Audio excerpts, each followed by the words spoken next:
Alright, so here it goes, a quick explanation on a traditional bone broth or stock recipe.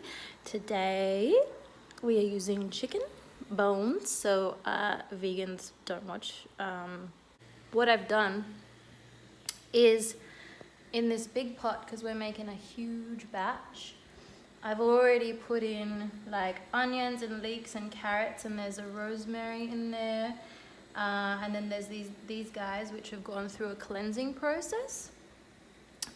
Basically you can put any vegetables that you like. Celery is also good, but the IGA didn't have it today. And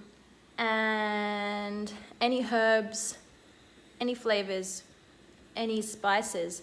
I like to keep it simple, and I like to bring out the flavors of the vegetables to give it flavor rather than adding more and more flavor, because especially if you're going to use it as a stock, you're going to be adding that to other flavored things, so you don't want to go too complex. Simple is the key. And I've also put apple cider vinegar in here. So the cleansing process is I think something that a lot of people miss. People just think that they can just chuck all of the bones and all of the meat and stuff into the pot and boil it away. But what's actually happening, as you can see in this batch, is that all of this white shit is coming up to the surface. And if you've ever clarified butter or made ghee, then you'll understand that boiling it will bring up and separate the milky dairy kind of bits, and will leave the oil at the bottom. It will separate the oil from the kind of like cholesterol. I don't even know what it is exactly, but it's just like bleh. And this kind of comes up with the same consistency. Basically, not everything in the bones are healthy, and so you need to bring the bones up to a boil and let them simmer and boil till enough of this stuff has come up to the surface. Now this is like super full of meat, so I might even just show you how full it is. There's a lot of it in there. So I'm gonna leave it on there for a while and wait till there's a fair amount of stuff, of sludgy stuff. You can see it's starting to come up now.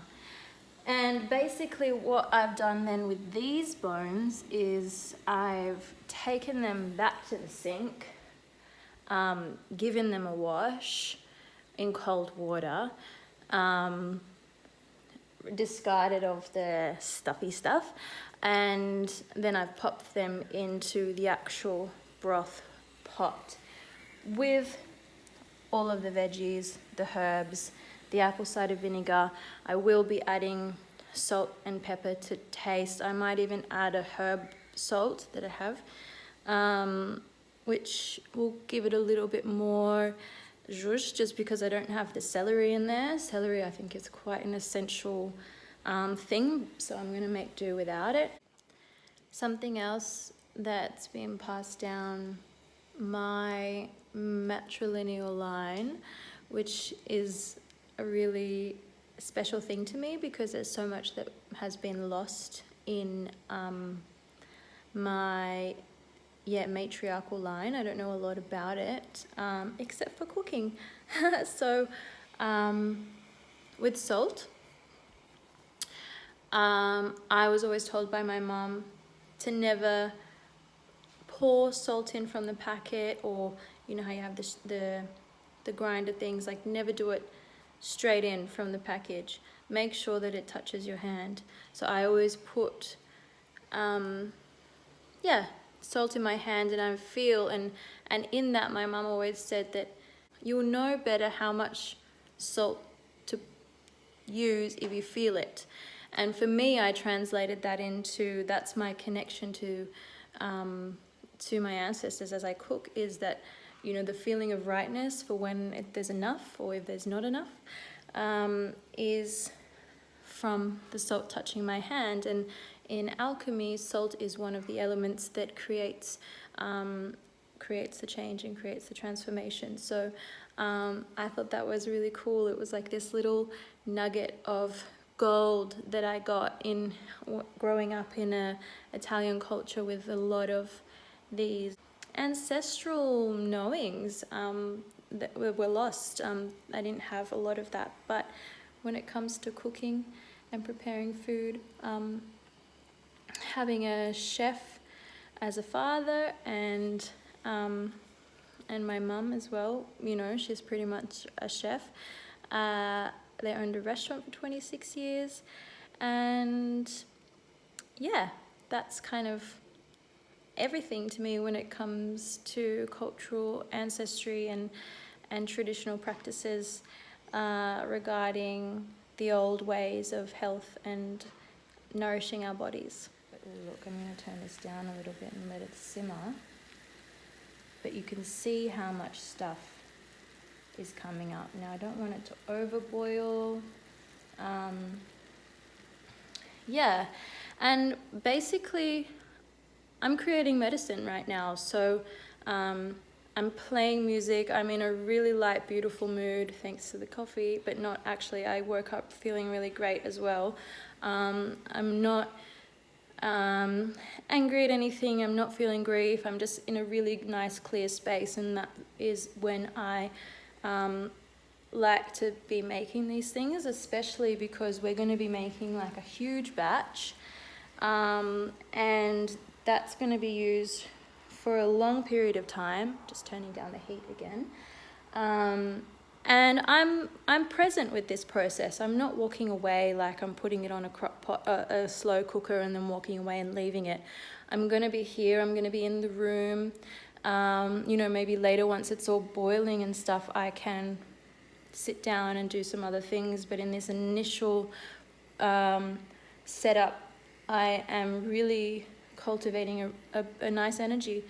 And even before I lit the gas, I just kind of felt into my respect and my gratitude for fire, because especially at these times, you know, we've seen a really destructive and harsh reality of fire, but and I noticed that over time that made me, you know, over the last 3 months, that made me really fearful of fire. It's really nice to come back into a proper relationship with it, and noticing and respecting it for what it is. And it also is an absolute provider of medicine, and I believe food is thy medicine, that preventative measures and preventative medicine is really important. I've been applying all of these traditional principles to my lifestyle, and that's been a really amazing process. I've also thought about preventative medicine in terms of, okay, if I don't want to get sick in winter, then in autumn I have to start taking herbs and resting and starting to wind myself down for this time where lots of people get sick and there's lots of stuff going around. And oh, look at this now. So now you can really see like the brown murky stuff coming up, and I'm just going to turn it down yet again and just keep it going for a little bit. I've got this one on now, and that's slowly starting to boil up, so it's ready for the next batch. Probably going to add some water. You know, you want your water level to be that much. Is that a good measurement? 3 inches above all of your matter, like your bones and your veggies and stuff like that. You want enough water in there, but not too much. And yeah, if you guys have any questions or experiences or better ifs, let me know.